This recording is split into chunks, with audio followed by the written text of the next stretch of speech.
ನಮಸ್ಕಾರ ಸ್ನೇಹಿತರೆ, ನಾನು ಸತೀಶ್. ಸೊ ನಮ್ಮ ಇವತ್ತಿನ ವಿಡಿಯೋದಲ್ಲಿ ಮುಂದಿನ ಅಪ್ಕಮಿಂಗ್ ವೀಕ್ನ ಒಂದು ಮಾರ್ಕೆಟ್ನ ಎಕ್ಸ್ಪೆಕ್ಟೇಷನ್ ನೋಡೋಣ. ಸೊ ಈ ಒಂದು ಟೈಟಲ್, ಈ ಒಂದು ವಿಡಿಯೋಗೆ ಟೈಟಲ್ ಕೊಟ್ಟಿದ್ದೀನಿ, ಟ್ರೆಂಡ್ ನಮ್ಮ ಫ್ರೆಂಡ್ ಅಂತ ಒಂದು ಟೈಟಲ್ ಕೊಟ್ಟಿದ್ದೀನಿ ಸ್ನೇಹಿತರೆ. ಯಾಕಂತ ಹೇಳಿದ್ರೆ ಬಿಗಿನಿಂಗ್ ಅಲ್ಲಿ ಮಾರ್ಕೆಟ್ ಕಂಪ್ಲೀಟ್ ಅಪ್ ಟ್ರೆಂಡ್ ಹೋಗುತ್ತೆ, ಸೋಮವಾರ ಮಂಗಳವಾರ, ನೆಕ್ಸ್ಟ್ ಬುಧವಾರ ಗುರುವಾರ ಸ್ವಲ್ಪ ಡೌನ್ ಬರುತ್ತೆ, ಶುಕ್ರವಾರ ರೇಂಜ್ ಬಂಡ್ ಹೋಗುತ್ತೆ, ಈ ರೀತಿನೇ ಆಗ್ತಿದೆ ಅಂತಾನೆ ಹೇಳ್ಬೋದು. ಸೊ ಓವರ್ ಆಲ್ ಲಾಸ್ಟ್ ವೀಕ್ನ ಎಕ್ಸ್ಪೆಕ್ಟೇಷನ್ ನಾವೇನ್ ಮಾಡಿರೋ ಒಂದು ಆ ಆ ಒಂದು ಲೆವೆಲ್ ರೇಂಜ್ ಅಲ್ಲಿ ವರ್ಕ್ ಆಗಿಲ್ಲ ಅಂತಾನೆ ನಾವು ಅಕ್ಸೆಪ್ಟ್ ಮಾಡ್ಬೋದು. ಯಾಕಂತ ಹೇಳಿದ್ರೆ ಆ ಲೆವೆಲ್ನ ಒಂದು ವೋಲಟಿಲಿಟಿ ನಾವು ಸೋಮವಾರ ಮಂಗಳವಾರ ಬುಧವಾರ 3 ದಿವಸ ನೋಡಿದ್ರೆ ಅಂತಾನೆ ಹೇಳ್ಬೋದು. ಸೊ ಆಲ್ಮೋಸ್ಟ್ ಈ 3 ದಿವಸದಲ್ಲಿ close to 350 point down trend ಆದ್ರೂ ಸಹ ಬುಧವಾರ 10:30 ಅಥವಾ 11 ಗಂಟೆ ಆದ್ಮೇಲೆ ಆ ಒಂದು ರಿಕವರಿ ಬಂತಲ್ಲ, ಅದು ಸೂಪರ್ ಡೂಪರ್ ಆಗಿ ಒಂದು ರಿಕವರಿ ಆಯ್ತು ಅಂತಾನೆ ಹೇಳ್ಬೋದು. ಸೊ ಓವರ್ ಆಲ್ ಒಂದು ಫ್ರೈಡೇ ಕ್ಲೋಸ್ ನಾವು ನಂಬರ್ಸ್ ತಗೊಂಡ್ರೆ ಈ 350 ಪಾಯಿಂಟ್ಸ್ ಏನ್ ಡೌನ್ ಟ್ರೆಂಡ್ ಆಗಿತ್ತು ಸೋಮವಾರ ಮಂಗಳವಾರ ಬುಧವಾರ 10:30 ಆ ಟೈಮ್ ಅಷ್ಟರಲ್ಲಿ ಆಲ್ಮೋಸ್ಟ್ 300 ಪಾಯಿಂಟ್ ರಿಕವರಿ ಆಗಿದೆ ಅನ್ನೋದು ಒಂದು ಬ್ಯೂಟಿಫುಲ್ ಆಗಿರುವಂತ ಒಂದು ವಿಚಾರ ಅಂತಾನೆ ಹೇಳ್ಬೋದು. ಅದ್ರ ಜೊತೆಗೆ ನೀವು ಈ ಒಂದು ವೀಕ್ಲಿ ಒಂದು ಕ್ಲೋಸಿಂಗ್ ಬೇಸಿಸ್ ನೋಡಿದ್ರೆ ಜಸ್ಟ್ 93 ಪಾಯಿಂಟ್ ಅಲ್ಲಿ ಅಷ್ಟೇ ಒಂದು ನೆಗೆಟಿವ್ ಇದೆ ಅಂತ ಅನ್ನೋದು ಬಿಟ್ರೆ, ನಾವ್ ಏನ್ ರೇಂಜ್ ಇನ್ನು ಎಕ್ಸ್ಪೆಕ್ಟ್ ಮಾಡಿದಿರಿ, ಒಂದು ಸುಮಾರು ವೀಕ್ ನ ಡಿಸ್ಕಸ್ ಮಾಡ್ತಾ ಇದ್ದೀರಿ, ಅದೇ ರೇಂಜ್ ಅಲ್ಲಿ ಇರೋದ್ರಿಂದ ನಮ್ಗೆ ಹೆಚ್ಚಿಗೆ ಮತ್ತೆ ಅನಾಲಿಸಿಸ್ ಮಾಡುವಂತ ಒಂದು ಟೆನ್ಷನ್ ಇಲ್ಲ ಅಂತಾನೆ ಹೇಳ್ಬೋದು. ಬಟ್ ಒಂದು ಕನ್ಸರ್ನ್ ಏನಂತಂದ್ರೆ ವೀಕ್ಲಿ ಟೈಮ್ ಬೇಸಿಸ್ ಮೇಲೆ ಈ ಒಂದು ಟ್ರೆಂಡ್ ಲೈನ್ ನಾನು ಏನ್ ಫಾರ್ಮೇಶನ್ ಮಾಡಿದೀನಿ, ಆ ಟ್ರೆಂಡ್ ಲೈನ್ ಬ್ರೇಕ್ ಆದ್ರೂ ಈ ನಮ್ಮ ರೇಂಜ್ ನಾವೇನ್ ಡಿಸ್ಕಸ್ ಮಾಡಿದ್ರೆ ಆ ರೇಂಜ್ ಅಲ್ಲೇ ಇರೋದ್ರಿಂದ ನಾವಿನ್ನು ಒಂದು 200 ಪಾಯಿಂಟ್ ಅಪ್ ಟ್ರೆಂಡ್ ಅಥವಾ ಡೌನ್ ಟ್ರೆಂಡ್ ಆಗಿ ಆ ಒಂದು 200 ಪಾಯಿಂಟ್ ನಲ್ಲಿ ಕ್ಲೋಸಿಂಗ್ ಬೇಸಿಸ್ ಏನಾದ್ರು ಆಯ್ತು ಅಂತ ಹೇಳಿದ್ರೆ ನಾವು ಫರ್ದರ್ ಮೊಮೆಂಟಮ್ ನಾವು ಎಕ್ಸ್ಪೆಕ್ಟ್ ಮಾಡ್ಬೋದು ಡೌನ್ ಸೈಡ್ ಅಥವಾ ಅಪ್ ಸೈಡ್ ಅಂತ. ಸೊ ಇನ್ ಕೇಸ್ ಏನಾದ್ರು 15,500 ನ ಡೌನ್ ಅಲ್ಲಿ ಏನಾದ್ರು ಇತ್ತು ಅಂತ ಹೇಳಿದ್ರೆ, ಅಥವಾ 15,550 ಈ ರೇಂಜ್ ಅಲ್ಲೇ ಡೌನ್ ಏನಾದ್ರು ಕ್ಲೋಸಿಂಗ್ ಬೇಸಿಸ್ ಮೇಲೆ ಆಯ್ತು ಅಂತ ಹೇಳಿದ್ರೆ ಮತ್ತೆ ಡೌನ್ ಟ್ರೆಂಡ್ ಕಂಟಿನ್ಯೂ ಆಗೋದ್ರಲ್ಲಿ ಡೌಟೇ ಇಲ್ಲ. ಸೊ ಇದರ ಜೊತೆಗೆ ವೀಕ್ಲಿ ಟೈಮ್ ಫ್ರೇಮ್ ಜೊತೆಗೆ ನಾವು ಡೈಲಿ ಟೈಮ್ ಫ್ರೇಮ್ ಬೇಸಿಸ್ ನೋಡ್ಬಿಟ್ರೆ ನೀವು ನೋಡ್ಬೋದು ಶುಕ್ರವಾರ ಯಾವ ರೀತಿ ಒಂದು ರೇಂಜ್ ಬೌಂಡಲ್ ಟ್ರೇಡಿಂಗ್ ಆಯ್ತು ಅಂತ ಹೇಳಿದ್ರೆ, ಬೆಳಿಗ್ಗೆ ಅಪ್ ಟ್ರೆಂಡ್ ಓಪನ್ ಆಯ್ತು, ಅದಾದ್ಮೇಲೆ ಕಂಪ್ಲೀಟ್ ಒಂದು ಅರ್ಧ ದಿವಸ ಒಂದು ರೇಂಜ್ ಬೌಂಡಲ್ ಆಯ್ತು. ನನಗೂ ಕನ್ಫ್ಯೂಷನ್ ಆಗ್ತಿತ್ತು ಆಪ್ಷನ್ ಸೆಲ್ಲಿಂಗ್ ಮಾಡಕ್ಕೆ, ಸಿ ಸೆಲ್ ಮಾಡ್ಬೇಕಾ ಪಿ ಸೆಲ್ ಮಾಡ್ಬೇಕಾ, ಬಿಕಾಸ್ ಆ ರೀತಿ ಅಪ್ ಡೌನ್ ಆಗ್ತಿತ್ತು. ಅದಾದ್ಮೇಲೆ ಒಂದು ಮಧ್ಯಾಹ್ನ ಟೈಮಲ್ಲಿ ಒಂದು ಕಂಪ್ಲೀಟ್ ಅಪ್ ಟ್ರೆಂಡ್ ಹೋಯ್ತು, ಅದಾದ್ಮೇಲೆ ಮತ್ತೆ ಒಂದು 2 ಕಾಲು ಅಥವಾ 2.5 ಟೈಮಲ್ಲಿ ಕಂಪ್ಲೀಟ್ ಡೌನ್ ಟ್ರೆಂಡ್ ಆಯ್ತು. ಆ ರೀತಿ ಒಂದು ಫಾರ್ಮೇಶನ್ ಆಗಿದೆ ಅಂತ ಹೇಳ್ಬೋದು. ಸೊ ಓವರ್ ಆಲ್ ನೋಡಿದ್ರೆ ಡೈಲಿ ಟೈಮ್ ಫ್ರೇಮ್ ಬೇಸಿಸ್ ಮೇಲೆ ಸಹ ಒಂದು 15 ಪಾಯಿಂಟ್ಸ್ ಒಂದು ಕ್ಲೋಸ್ ಆಗಿರೋದ್ರಿಂದ ನಮಗೇನೊಂದು ಹೆಚ್ಚಿನ ಒಂದು ಕನ್ಸರ್ನ್, ಅದ್ರ ಜೊತೆಗೆ ಹೆಚ್ಚಿನ ಅನಾಲಿಸಿಸ್ ಬೇಡ ಅಂತ ಹೇಳ್ಬೋದು. ಯಾಕಂತಂದ್ರೆ ಈ ರೇಂಜ್ ನಾನು ಏನ್ ಕೊಟ್ಟಿದ್ದೀನಿ ಒಂದು ಗ್ರೀನ್ ಕಲರ್ ಬಾಕ್ಸ್ ಅಲ್ಲಿ, ಅದೇ ರೇಂಜ್ ಅಲ್ಲಿ ಇರೋದ್ರಿಂದ ನಮ್ಗೆ ಇನ್ನೂ ಟೆನ್ಷನ್ ಇಲ್ಲ ಅಂತ ಹೇಳ್ಬೋದು. ಬಟ್ ನಾನು ಏನ್ ಸಜೆಷನ್ ಮಾಡ್ತೀನಿ ಅಂತಂದ್ರೆ, ನೀವು ಯಾವ್ದಾದ್ರು ಕ್ವಾಲಿಟಿ ಸ್ಟಾಕ್ಸ್ ನ ಲಾಂಗ್ ಟರ್ಮ್ ಗೆ ಬೈ ಮಾಡ್ಬೇಕು ಅಂತ ಇಂಟ್ರೆಸ್ಟ್ ಇತ್ತು ಅಂತ ಹೇಳಿದ್ರೆ ಖಂಡಿತವಾಗಿಯೂ ಬೈ ಆನ್ ಡಿಪ್ ಅಥವಾ ಅದು ಸ್ವಲ್ಪ ಒಂದು ಪ್ರೈಸ್ ಒಂದು 1% 2% ಕರೆಕ್ಷನ್ ಆಗ್ತಾ ಬೈ ಮಾಡೋದ್ರಲ್ಲಿ ನಿಮಗೆ ಒಳ್ಳೆಯ ಒಂದು ಫ್ಯೂಚರ್ ಒಂದು ರಿಟರ್ನ್ ಬರೋದ್ರಲ್ಲಿ ಡೌಟೇ ಇಲ್ಲ. ಅದಕ್ಕೆ ಬೇಕಾಗಿರೋದು ನಿಮ್ಮ patience. Okay, so bank Nifty ಒಂದು ಅನಾಲಿಸಿಸ್ ನೋಡ್ಬಿಟ್ರೆ ಬ್ಯಾಂಕ್ ನಿಫ್ಟಿ ಸಹ ಏನು ಒಂದು ರೇಂಜ್ ಅಲ್ಲೇ ಇಲ್ಲ. ನಾವು ಹಿಂದಿನ ವೀಕಿಂದ ಏನ್ ಎಕ್ಸ್ಪೆಕ್ಟ್ ಮಾಡ್ತಾ ಇದ್ದೀರಿ ಅದೇ ರೇಂಜ್ ಅಲ್ಲಿ ಕೂತಿರೋದ್ರಿಂದ 36,000 ಕ್ರಾಸ್ ಆಗೋ ಗಂಟ ಯಾವುದೇ ರೀತಿಯಲ್ಲಿ ನಾವು ಅಪ್ ಟ್ರೆಂಡ್ ನ ಎಕ್ಸ್ಪೆಕ್ಟ್ ಮಾಡಕ್ಕೆ ಆಗೋದಿಲ್ಲ ನಿಫ್ಟಿಯಲ್ಲೂ ಸಹ. ಬಿಕಾಸ್ ನೀವು ಕೇಳಿದ್ರೆ ಪೂರೆಸ್ಟ್ ಪರ್ಫಾರ್ಮೆನ್ಸ್ ಹೇಳಿದ್ರೆ ನಾವು ನಿಫ್ಟಿ ಅಂತ ಬ್ಯಾಂಕ್ ನಿಫ್ಟಿ ಅಂತ ಹೇಳ್ಬೋದು. ನೋಡಿ, ಈಗ ನಾನು ನಿಮ್ಗೆ ವೀಕ್ಲಿ ಟೈಮ್ ಫ್ರೇಮ್ ಅಲ್ಲಿ ನಾನು ನಿಫ್ಟಿ ತೋರಿಸ್ತೀನಿ. ಜಸ್ಟ್ ನೋಡಿ 93 ಪಾಯಿಂಟ್ ಜಸ್ಟ್ 0.5% ಮೈನಸ್ ಅಲ್ಲಿ ಇದೆ. ಅದನ್ನೇ ನಾನೇನಾದ್ರು ಬ್ಯಾಂಕ್ ನಿಫ್ಟಿ ನೋಡಿದ್ರೆ ನೀವು ನೋಡ್ಬೋದು ವೀಕ್ಲಿ ಟೈಮ್ ಫ್ರೇಮ್ ಬೇಸಿಸ್ ಮೇಲೆ 1% ಬಿದ್ದಿದೆ, ಅದ್ರ ಜೊತೆಗೆ 450 ಪಾಯಿಂಟ್ ಬಿದ್ದಿರೋದ್ರಿಂದ HDFC ಬ್ಯಾಂಕು ಒಂದು ವೆರಿ ಪೂರ್ ಪರ್ಫಾರ್ಮೆನ್ಸ್ ಅಂತ ಹೇಳ್ಬೋದು. ಅದ್ರ ಜೊತೆಗೆ ಸ್ವಲ್ಪ ಒಂದು ಲೆವೆಲ್ಗೆ HDFC ಕಂಪ್ಲೀಟ್ ನೆಗೆಟಿವ್ ಇದ್ರು ICICI ಬ್ಯಾಂಕ್, SBI ಬ್ಯಾಂಕ್ ಸ್ವಲ್ಪ ಒಂದು ಪಾಸಿಟಿವ್ ಕಡೆ ಇರೋದ್ರಿಂದ ಬ್ಯಾಂಕ್ ನಿಫ್ಟಿ ಸ್ವಲ್ಪ ಹೋಲ್ಡಿಂಗ್ ಇದೆ ಅಂತ ಹೇಳ್ಬೋದು. ಈ ರೇಂಜ್ ಬಾಕ್ಸ್ ನಾವೇನ್ ಕೊಟ್ಟಿದ್ದೀವಿ ಬಾಕ್ಸ್ ಅಲ್ಲಿ, ಇನ್ ಕೇಸ್ ಏನಾದ್ರು HDFC ಬ್ಯಾಂಕ್ ಜೊತೆಗೆ ನಮ್ಮ SBI ಬ್ಯಾಂಕು ICICI ಬ್ಯಾಂಕ್ ಜೊತೆ ಕೈಗೂಡಿದ್ರೆ ಡೌನ್ ಟ್ರೆಂಡ್ ಬ್ಯಾಂಕ್ ನಿಫ್ಟಿಯಲ್ಲಿ ಸೂಪರ್ ಡೂಪರ್ ಆಗಿ ಎಕ್ಸ್ಪೆಕ್ಟ್ ಮಾಡ್ಬೋದು. 33,000 ಗಂಟನೆ ಎಕ್ಸ್ಪೆಕ್ಟ್ ಮಾಡೋದ್ರಲ್ಲಿ ಡೌಟೇ ಇಲ್ಲ. 1,000 ಪಾಯಿಂಟ್ 1,500 ಪಾಯಿಂಟ್ಸ್ ಬೀಳುವಂತ ಚಾನ್ಸಸ್ ಹೆಚ್ಚಿಗಿದೆ, ಬಿಕಾಸ್ ಹೆವಿ ವೆಯ್ಟ್ ಸ್ಟಾಕ್ಸ್ ಅಲ್ವಾ. ಸೊ ಅದ್ರ ಜೊತೆಗೆ ಡೈಲಿ ಟೈಮ್ ಫ್ರೇಮ್ ಅಲ್ಲಿ ನಿಮ್ಗೆ ಆಡಿಯೋ ಹೇಳಿದ್ರೆ ಹಿಂದಿನ ವೀಕಲ್ಲಿ ಈ ಒಂದು ಗ್ಯಾಪ್ ಫಿಲ್ ಆಗಕ್ಕೆ ಒಂದ್ ಸ್ವಲ್ಪ ಕಾಯ್ತಾ ಇದೆ. ಈ ಗ್ಯಾಪ್ ಫಿಲ್ ಆಗಕ್ಕೆ ಏನಾದ್ರು ಪ್ರಾಬಬಿಲಿಟಿ ಬಂದೇ ಬರುತ್ತೆ, ಇವತ್ತು ನಾಳೆ ಬಂದೇ ಬರುತ್ತೆ. ಬಂತು ಅಂದ್ರೆ ಪ್ರಾಬಬಿಲಿಟಿ ಮತ್ತೆ 36,000 ಕ್ರಾಸ್ ಆಗೋದ್ರೆ ಒಂದೊಂದು ಪಾಸಿಟಿವ್ ನ್ಯೂಸ್ ಇದೆ ಅಂತ ಹೇಳ್ಬೋದು. ನೋಡ್ಬೇಕು ಮುಂದಿನ ವಾರದಲ್ಲಿ ಯಾವ ರೀತಿ ವರ್ಕ್ ಆಗುತ್ತೆ ಅಂದ್ರೆ, ನೀವು ನೋಡ್ಬೋದು ಇದು ಡೈಲಿ ಟೈಮ್ ಫ್ರೇಮ್ ಅಲ್ಲಿ ನೀವು ನೋಡ್ರೆ ಓವರ್ ಆಲ್ ಯಾವುದೇ ರೀತಿ ಒಂದು ದೊಡ್ಡ ಮೂವ್ಮೆಂಟ್ ಇಲ್ಲ ಅಂತ ಹೇಳ್ಬೋದು. ಬೈ ಕ್ಲೋಸಿಂಗ್ 107 ಪಾಯಿಂಟ್ಸ್ ಮೈನಸ್ ಅಲ್ಲಿ ಕ್ಲೋಸ್ ಆಗಿದೆ ಅಂತ ಹೇಳ್ಬೋದು. ನೋಡ್ಬೇಕು ಮುಂದಿನ ವಾರದಲ್ಲಿ ಒಂದು RBI ಅನೌನ್ಸ್ಮೆಂಟ್ಸ್ ಇದೆ, ಅದ್ರ ಜೊತೆಗೆ ಇಂಟ್ರೆಸ್ಟ್ ರೇಟ್ ಒಂದು ಏನು ಅನೌನ್ಸ್ಮೆಂಟ್ ಇದೆ, ಅದ್ರ ಬೇಸಿಸ್ ಮೇಲೆ ಬ್ಯಾಂಕ್ ನಿಫ್ಟಿ ಸ್ವಲ್ಪ ಮೂವ್ಮೆಂಟ್ ಕೊಡುವಂತ ಒಂದು ಚಾನ್ಸಸ್ ಇದೆ.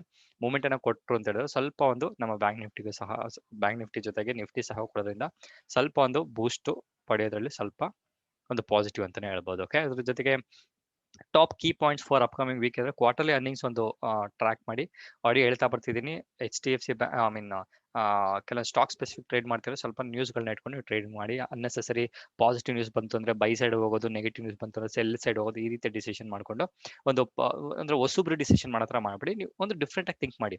ನೀವೇ ಹಿಂಗೆ ಥಿಂಕ್ ಮಾಡಿದ್ರೆ ಬೇರೆಯವ್ರು ಯಾವ ರೀತಿ ಥಿಂಕ್ ಮಾಡೋದು, ಆ ರೀತಿ ಒಂದು ಥಿಂಕಿಂಗ್ ಮಾಡೋದ್ರಲ್ಲಿ ಸ್ವಲ್ಪ ಒಂದು ಹೆಲ್ಪ್ ಆಗುತ್ತೆ. ಓಕೆ, ಅದ್ರ ಜೊತೆಗೆ HDFC bank, Airtel, SBI bank, Titan, Dabur, ಈ ರೀತಿ ಒಂದು ಸುಮಾರು ಒಂದು ಕಂಪನಿಗಳು, ಗೈಲು, ಹಿಂಡಲ್ಕೋ, ಈ ರೀತಿ ಸುಮಾರು ಕಂಪನಿಗಳು ಒಂದು ಕ್ವಾರ್ಟರ್ಲಿ ಅರ್ನಿಂಗ್ಸ್ ಅಪ್ಕಮಿಂಗ್ ವೀಕಲ್ಲಿ ಮಾಡೋದ್ರಿಂದ ಅದು ಸ್ವಲ್ಪ ಪಾಸಿಟಿವ್ ಇತ್ತು ಅಂದ್ರೆ ಪ್ರಾಬಬಲಿ ನಾವು ನಿಫ್ಟಿನ ಒಂದು ಹೈಯರ್ ಸೈಡ್ ಎಕ್ಸ್ಪೆಕ್ಟೇಷನ್ ಮಾಡ್ಬೋದು. 200 ಪಾಯಿಂಟ್ಸ್ ಕ್ಲೋಸಿಂಗ್ ಬೇಸಿಸ್ ಮೇಲೆ ಏನಾದ್ರು ಕೊಟ್ಟರೆ. Okay, IPO dhamaka, IPO series, IPO ಒಂದು ಸೂಪರ್ ಡೂಪರ್ ಒಂದು ಕಂಟಿನ್ಯೂ ಆಗ್ತಿದೆ ಅಂತ ಹೇಳ್ಬೋದು. ದೇವಯಾನಿ ಇಂಟರ್ನ್ಯಾಷನಲ್, ಇವ್ರು ಯಾರು ಅಂತ ಹೇಳಿದ್ರೆ ದೇವಯಾನಿ ಇಂಟರ್ನ್ಯಾಷನಲ್ ಬಂದು ಪಿಜ್ಜಾ ಮತ್ತೆ KFC ಒಂದು ಎರಡು ಒಂದು ಏನ್ ಹೇಳ್ತಾರೆ ಒಂದು ಒಂದ್ ನಿಮಿಷ ಚೆಕ್ ಮಾಡ್ತಾ ಇದ್ದೀನಿ, ಕಂಪ್ಲೀಟ್ ಹೇಳಕ್ಕೆ ಒಂದು ಪ್ರಯತ್ನ ಪಡ್ತೀನಿ. ಓಕೆ, ಸೊ ಇವರ ಒಂದು ಒಂದ್ ನಿಮಿಷ ಹಾಗೆ ರೀ. ಸೊ ಇವರ ಒಂದು IPO ಬರೋದ್ರಿಂದ ವಿಂಡ್ಲಾಸ್ ಬಯೋಟೆಕ್, ಅದ್ರ ಜೊತೆಗೆ XRO ಟೈಲ್ಸ್ ಮತ್ತೆ ಕೃಷ್ಣ ಡಯಾಗ್ನೋಸ್ಟಿಕ್ಸ್ ಅನ್ನೋ ಒಂದು ಕೆಲವೊಂದು IPOಗಳ ಸೀರೀಸ್ ಬರ್ತಿರೋದ್ರಿಂದ ನೀವು ಸಹ ಒಂದು ಪ್ಲಾನಿಂಗ್ ಮಾಡಕ್ಕೆ ಡಿಸಿಷನ್ ಮಾಡ್ಬೋದು. ಅದ್ರ ಜೊತೆಗೆ ನಾನು ಆಲ್ರೆಡಿ ಹೇಳಿದ್ನಲ್ಲ, ಈ ಒಂದು ದೇವಾಯನಿ ಇಂಟರ್ನ್ಯಾಷನಲ್ ಬಂದು ಅವರು ಬಂದು KFC ಮತ್ತೆ ಪಿಜ್ಜಾ ಹಟ್ನ ಒಂದು ಆಪರೇಷನ್ ಇಂಡಿಯಾದಲ್ಲಿ ಮಾಡೋದ್ರಿಂದ ಸೊ ಈ ಒಂದು IPO ಬೇಸಿಸ್ ಮೇಲೆ ಒಂದು ಪಾಸಿಟಿವ್ ಇದೆ ಅಂತ ಹೇಳ್ಬೋದು ಸೆಂಟಿಮೆಂಟ್. ಸೊ ನೀವೇನಾದ್ರು ಒಂದು ಪ್ಲಾನಿಂಗ್ ಮಾಡ್ಬೇಕಾಗಿದ್ರೆ IPO ಲಿಸ್ಟಿಂಗ್ಗೆ ಈ ಒಂದು ಕಂಪ್ನಿಗಳನ್ನ ನೀವು ಪ್ರಾಬಬಿಲಿಟಿಯಾಗಿ ಒಂದು ಪ್ಲಾನ್ ಮಾಡಕ್ಕೆ ಅಥವಾ ಒಂದು ಲಾಂಗ್ ಟರ್ಮ್ಗೆ ಅಥವಾ ಪ್ರೀಮಿಯಂ ಲಿಸ್ಟಿಂಗ್ಗೋಸ್ಕರ ನೀವು ಎಕ್ಸ್ಪೆಕ್ಟೇಷನ್ ಮಾಡ್ಬೋದು. ಲಾಂಗ್ ಟರ್ಮ್ ಏನಾದ್ರು ಮಾಡಬೇಕು ಅಂತ ಹೇಳಿದ್ರೆ ನೀವು ದೇವಾನಿ ಇಂಟರ್ನ್ಯಾಷನಲ್ ಮೇಲೆ ಸ್ವಲ್ಪ ಕಂಡಿಡೋದ್ರಲ್ಲಿ ಒಂದು ಒಳ್ಳೆಯ ಉತ್ತಮ ಒಂದು ಡಿಸಿಷನ್. ಓಕೆ, ಅದ್ರ ಜೊತೆಗೆ ಅಪ್ಕಮಿಂಗ್ ವೀಕಲ್ಲಿ ಗ್ಲೆನ್ಮಾರ್ಕ್ ಲೈಫ್ ಸೈನ್ಸಸ್ ಅನ್ನೋ ಒಂದು ಕಂಪನಿ ಒಂದು ಲಿಸ್ಟಿಂಗ್ ಆಗ್ತಿದೆ. ಇದು ಗ್ಲೆನ್ಮಾರ್ಕ್ ಅನ್ನೋ ಒಂದು ಕಂಪನಿ ಒಂದು one of the subsidiary company ಅಂತ ಅನ್ಕೊಂತೀನಿ. ಸೊ ಇವರು ಒಂದು ಲಿಸ್ಟಿಂಗ್ ಬರೋದ್ರಿಂದ ಸೊ ಇವರ ಒಂದು IPO ಒಂದು ಸೈಜ್ ಏನಿತ್ತು ಆ ಒಂದು IPO ಸೈಜ್ ಬೇಸಿಸ್ ಮೇಲೆ ಅದ್ರ ಜೊತೆಗೆ ಒಂದು ಗ್ರೇ ಮಾರ್ಕೆಟ್ ಪ್ರೀಮಿಯಂ ನ ಒಂದು ಸೆಂಟಿಮೆಂಟ್ ನೋಡಿದ್ರೆ ಪಾಸಿಟಿವ್ ಇದೆ ಆಸ್ ಆಫ್ ನೌ.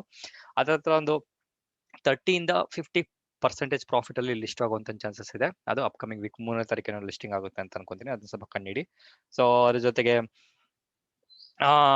ಬೇರೆ ಒಂದು ವಿಷಯ, ಓಕೆ ಸರಿ, 6ನೇ ತಾರೀಕು ಲಿಸ್ಟ್ ಆಗುವಂತ ಚಾನ್ಸಸ್ ಇದೆ ಗ್ಲೆನ್ಮಾರ್ಕ್ ಲೈಫ್ ಸೈನ್ಸಸ್. ಅದ್ರ ಜೊತೆಗೆ RBI ಮಾನಿಟರಿ ಪಾಲಿಸಿ ಆಲ್ರೆಡಿ ಹೇಳಿದ್ದೀನಿ. ಕೋವಿಡ್ ಕೇಸಸ್ ಇನ್ಕ್ರೀಸ್ ಆಗ್ತದೆ, ಸ್ವಲ್ಪ ಕೇರ್ಫುಲ್ ಆಗಿರಿ. ಅದ್ರ ಜೊತೆಗೆ ಕೋವ್ಯಾಕ್ಸಿನ್ ಅಥವಾ ಕೋವಿಶೀಲ್ಡ್ ನಿಮ್ಗೆ ಏನು ಒಂದು ಸ್ಪುಟ್ನಿಕ್ ಯಾವ ವ್ಯಾಕ್ಸಿನೇಷನ್ ಸಿಗುತ್ತೆ ಅದನ್ನ ಹಾಕೊಳ್ಳೋದನ್ನ ಮರಿಬೇಡಿ.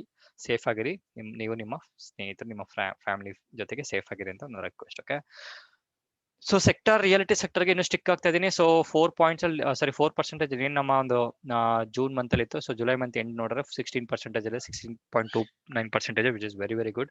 ರಿಯಾಲಿಟಿ ಸೆಕ್ಟರ್ ಮೇಲೆ ನಂಗೆ ಇನ್ನೂ ಹೋಪ್ ಇದೆ, ಸ್ವಲ್ಪ ಕಣ್ಣಿಟ್ಟಿರಿ. ಓಕೆ, ಸೊ ನೀವು ಯಾವ್ದಾದ್ರು ಒಂದು ಸ್ಟಾಕ್ ಅಲ್ಲಿ ಇನ್ವೆಸ್ಟ್ ಮಾಡಬೇಕಾದ್ರೂ ಸಹ ನೀವು ಕೇರ್ಫುಲ್ ಆಗಿ ನೋಡ್ಕೊಂಡು ಸ್ಟಾಕ್ ಪ್ರೈಸ್ ಆಕ್ಷನ್ ನೋಡ್ಕೊಂಡು ಸಹ ಇನ್ವೆಸ್ಟ್ ಮಾಡಕ್ಕೆ ಟ್ರೈ ಮಾಡ್ಬೋದು.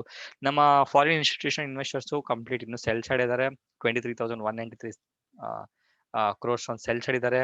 ಲಾಸ್ಟ್ ವೀಕ್ ಒಂದು 5,000 ಕ್ರೋರ್ಸ್ ಅಲ್ಲಿ ವೀಕ್ಲಿ ಸೆಲ್ಲಿಂಗ್ ಅಲ್ಲಿ ಈ ವೀಕ್ ನೋಡಿದ್ರೆ ಡಬಲ್ ಆಗಿದೆ, 10,825 ಕ್ರೋರ್ಸ್ ಸೆಲ್ಲಿಂಗ್ ಸೈಡ್ ಇದ್ದಾರೆ. ಸೊ ಒಂದು ಬೂಸ್ಟ್ ಒಂದು ಮಾರ್ಕೆಟ್ ಕೊಡ್ತಿರೋದ್ರಿಂದ ಡೊಮೆಸ್ಟಿಕ್ ಇನ್ಸ್ಟಿಟ್ಯೂಷನ್ ಇನ್ವೆಸ್ಟರ್ಸ್ ಅಂತ ಹೇಳ್ಬೋದು 18,394 ಕ್ರೋರ್ಸ್ ಬೈ ಸೈಡ್ ಇದ್ದಾರೆ ಮಂತ್ಲಿ ಬೇಸಿಸ್ ಮೇಲೆ ಜುಲೈಯಲ್ಲಿ. ಅದ್ರ ಜೊತೆಗೆ ಲಾಸ್ಟ್ ವೀಕ್ ಅಲ್ಲಿ ಒಂದು 8,206 ಕ್ರೋರ್ಸ್ ವೀಕ್ಲಿ ಬೈ ಸೈಡ್ ಇರೋದ್ರಿಂದ ಸ್ವಲ್ಪ ಒಂದು ಕೈಂಡ್ ಬೂಸ್ಟ್ ಸಿಗ್ತಿದೆ ಅಂತ ಹೇಳ್ಬೋದು. ಅದ್ರ ಜೊತೆಗೆ ಫ್ಯೂಚರ್ ಆಪ್ಷನ್ಸ್ ಅನಾಲಿಸಿಸ್ ಸ್ವಲ್ಪ ಒಂದು ಬಿಗಿನಿಂಗ್ ಆಫ್ ಸೀರೀಸ್ ಇರೋದ್ರಿಂದ ಸ್ವಲ್ಪ ಒಂದು ನಾವೇನಷ್ಟು ಕ್ಲಿಯರ್ ಆಗಿ ಒಂದು ಇನ್ಫಾರ್ಮೇಶನ್ ಡಿಸಿಷನ್ ಮಾಡೋಕ್ಕೆ ಕಷ್ಟ ಆಗುತ್ತೆ. ಯಾಕಂತ ಬಿಗಿನಿಂಗ್ ಆಫ್ ಸೀರೀಸ್ ಇರೋದ್ರಿಂದ ನಮ್ಮ ಒಂದು ಓಪನ್ ಇಂಟ್ರೆಸ್ಟ್ ಎಲ್ಲಾ ಒಂದು ಸ್ಟ್ರೈಕ್ ಮೇಲೆ ಒಂದು ಸ್ಪ್ರೆಡ್ ಆಗಿರೋದ್ರಿಂದ ಸ್ವಲ್ಪ ಒಂದು ಡಿಫಿಕಲ್ಟಿ ಆಗುತ್ತೆ. ಬಟ್ ಅಸ್ ಆಫ್ ನೋಡಿದ್ರೆ 15,800 15,900 ಹೈಯೆಸ್ಟ್ ಓಪನ್ ಇಂಟ್ರೆಸ್ಟ್ ಇದೆ, very nearest to the strike price.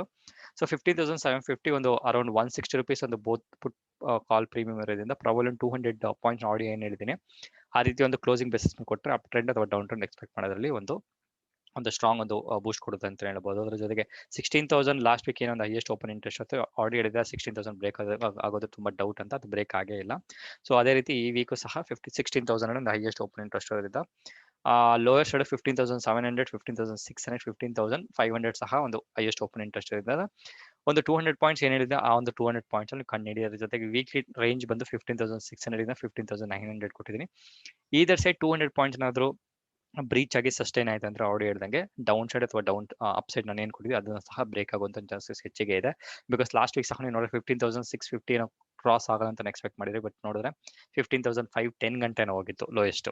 Okay, so ಅದ್ರ ಜೊತೆಗೆ ವಿಕ್ಸ್ ಒಂದು ಹೆವಿ ವಾಲಟಾಲಿಟಿ ಇದೆ ಅಂತ ಹೇಳ್ಬೋದು. ಸೊ 12.8025 ನಂಬರ್ ನಿಂತಿದೆ ವಿತ್ ಹೈಯೆಸ್ಟ್ ಇನ್ಕ್ರೀಸ್ ಇನ್ 8.84 ಅಂತ ಹೇಳ್ಬೋದು. ಸೊ ಓವರ್ ಆಲ್ ನೀವು ಮಾರ್ಕೆಟ್ ನ ಸೆಂಟಿಮೆಂಟ್ ನೋಡಿದ್ರೆ ನಾವೇನ್ ರೇಂಜ್ ಎಕ್ಸ್ಪೆಕ್ಟ್ ಮಾಡಿದ್ರೆ ಅದೇ ಒಂದು ರೇಂಜ್ ಅಲ್ಲಿ ಇರೋದ್ರಿಂದ ಪ್ರಾಬಬ್ಲಿ ಇನ್ನೂ ಅಪ್ಕಮಿಂಗ್ ವೀಕ್ ಸ್ವಲ್ಪ ಒಂದು ಅಲ್ಲಿ ಇಲ್ಲಿ ನೆಗೆಟಿವ್ಸ್ ಅದ್ರ ಜೊತೆಗೆ ಒಂದು ಪಾಸಿಟಿವ್ ಏನಾದ್ರು ಬಂದೋದ್ರೆ ಅದ್ರ ಬೇಸಿಸ್ ಮೇಲೆ ಮಾರ್ಕೆಟ್ ಮೂವ್ ಆಗುವಂತ ಚಾನ್ಸಸ್ ಹೆಚ್ಚಿಗೆ ಇದೆ. ಸೊ ಕೇರ್ಫುಲ್ ಆಗಿ ಟ್ರೇಡ್ ಮಾಡಿ. ಏನಾದ್ರು ಇನ್ಫಾರ್ಮೇಶನ್ಸ್ ಏನಾದ್ರು ನಿಮ್ಗೆ ಹೆಚ್ಚಿಗೆ ಬೇಕಿತ್ತು ಅಂದ್ರೆ ಕಮೆಂಟ್ ಹಾಕಿ, ಖಂಡಿತ ಕೊಡಕ್ಕೆ ಟ್ರೈ ಮಾಡ್ತೀನಿ ಅಂತ ಹೇಳ್ತಾ ಮತ್ತೊಂದು ವಿಡಿಯೋದಲ್ಲಿ ಮೀಟ್ ಮಾಡೋಣ. ಅಲ್ಲಿವರೆಗೂ ನಮಸ್ಕಾರ.